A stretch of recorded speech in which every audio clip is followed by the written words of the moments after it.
সুপ্রিয় ভাই বোনের আসসালামু আলাইকুম। বরাবরের মতোই আমি চলে আসছি আপনাদের মাঝে সাপ্তাহিক পত্রিকা নিয়ে। সবসময় যদি সাপ্তাহিক পত্রিকা পেতে চান অবশ্যই আমাদের ইউটিউব চ্যানেলটি সাবস্ক্রাইব করে রাখুন, সেই সাথে ফেসবুক পেজটি ফলো দিয়ে দিন। পেজটি দেখতে পাচ্ছেন সাপ্তাহিক চাকরির ডাক 5 জানুয়ারি 2024। বিভিন্ন ব্যাংক থেকে বড় আকারে ট্রেনিং দেওয়া হয়েছে, পদ সংখ্যা 3358 জন। বাংলাদেশ ব্যাংকের কথা বলছি। সিভিল সার্জন কার্যালয় থেকে নিয়োগ দেওয়া হয়েছে মাগুরা, পদ সংখ্যা 71 জন। বাংলাদেশ পর্যটন কর্পোরেশন থেকে নিয়োগ দেওয়া হয়েছে, পদ সংখ্যা 35 জন। সেই সাথে বাংলাদেশ চিকিৎসা গবেষণা পরিষদ থেকে নিয়োগ দেওয়া হয়েছে, পদ সংখ্যা 10 জন। ছোট্ট করে আপনাকে নোটিশ করব, সাপ্তাহিক পত্রিকার যতগুলো সার্কুলার রয়েছে সবগুলো সার্কুলার বিস্তারিত যদি দেখতে চান, পুরো ভিডিও যদি দেখতে চান আমাদের চ্যানেলে চলে যাবেন। সেখানে গিয়ে কিন্তু আপনি সাপ্তাহিক পত্রিকার প্রতিটি সার্কুলার পেয়ে যাবেন। এছাড়াও সাপ্তাহিক পত্রিকার যে সার্কুলারটি আপনার ভালো লাগবে, আপনি যদি আমাদের মাধ্যমে অ্যাপ্লাই করতে চান স্ক্রিনে দেওয়া নাম্বারে যোগাযোগ করবেন। উপজেলা স্বাস্থ্য ক্লিনিক থেকে ক্লিনিক দেওয়া হয়েছে, পদ সংখ্যা 1241 জন। সার্কুলারটি ভালোভাবে লক্ষ্য করুন, এই সার্কুলারটি ভুয়া।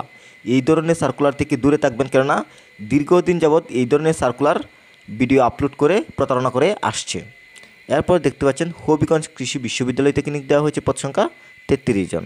এরপর বাংলাদেশ টেক্সটাইল থেকে নিয়োগ দেওয়া হয়েছে, পদ সংখ্যা 18 জন। এরপর সাধারণ বীমা কর্পোরেশন থেকেও নিয়োগ দেওয়া হয়েছে, পদ সংখ্যা 6 জন। বাংলালিংক থেকে বড় আকারে একটি নিয়োগ দেওয়া হয়েছে, পদ সংখ্যা 1530 জন। ময়মনসিংহ পল্লী বিদ্যুৎ সমিতি থেকে নিয়োগ দেওয়া হয়েছে, পদ সংখ্যা 48 জন। শাহিন কলেজ থেকে নিয়োগ দেওয়া হয়েছে বগুড়া, পদ সংখ্যা 23 জন। ব্র্যাক ব্যাংক থেকে একটি নিয়োগ দেওয়া হয়েছে, কোনো ধরনের কোনো অভিজ্ঞতা লাগছে না। এছাড়াও ব্যাংকের একাধিক সার্কুলার রয়েছে যেগুলোতে অভিজ্ঞতা লাগছে না, সেই সার্কুলারগুলো যদি দেখতে চান আমাদের চ্যানেলে চলে যাবেন। বিচার প্রশাসন থেকে নিয়োগ দেওয়া হয়েছে।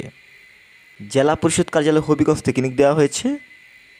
মাদ্রাসা শিক্ষা অধিদপ্তর থেকে নিয়োগ দেওয়া হয়েছে। সেই সাথে জেলা প্রশাসক কার্যালয় শরীয়তপুর থেকে নিয়োগ দেওয়া হয়েছে, পদ সংখ্যা 21 জন। এখন আমি সর্বশেষ পেজটিতে চলে যাব।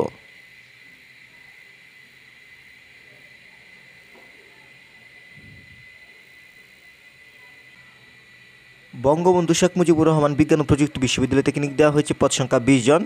ইউরোপে চাকরির সুযোগ রয়েছে, সার্কুলারটি ভালোভাবে লক্ষ্য করুন। সেই সাথে হবিগঞ্জ কৃষি বিশ্ববিদ্যালয় থেকে নিয়োগ দেওয়া হয়েছে, পদ সংখ্যা 16 জন। এবং বাংলাদেশ নৌবাহিনী ডকওয়ার্ড ইঞ্জিনিয়ারিং থেকে নিয়োগ দেওয়া হয়েছে, পদ সংখ্যা 10 জন। এই মুহূর্তে বিমান বাহিনী থেকে নিয়োগ দেওয়া হয়েছে। বেগম রুকেয়া বিশ্ববিদ্যালয় থেকে নিয়োগ দেওয়া হয়েছে। আকিজবেরি ফ্যাক্টরি থেকে নিয়োগ দেওয়া হয়েছে। উপজেলা পরিষদ কার্যালয় পীরগঞ্জ থেকে নিয়োগ দেওয়া হয়েছে। সেই সাথে জগন্নাথ বিশ্ববিদ্যালয় থেকে নিয়োগ দেওয়া হয়েছে। মুন্সিগঞ্জ পল্লী বিদ্যুৎ সমিতি থেকে নিয়োগ দেওয়া হয়েছে। আশা এনজি থেকেও নিয়োগ দেওয়া হয়েছে। ঢাকা ক্যান্টনমেন্ট থেকেও নিয়োগ দেওয়া হয়েছে।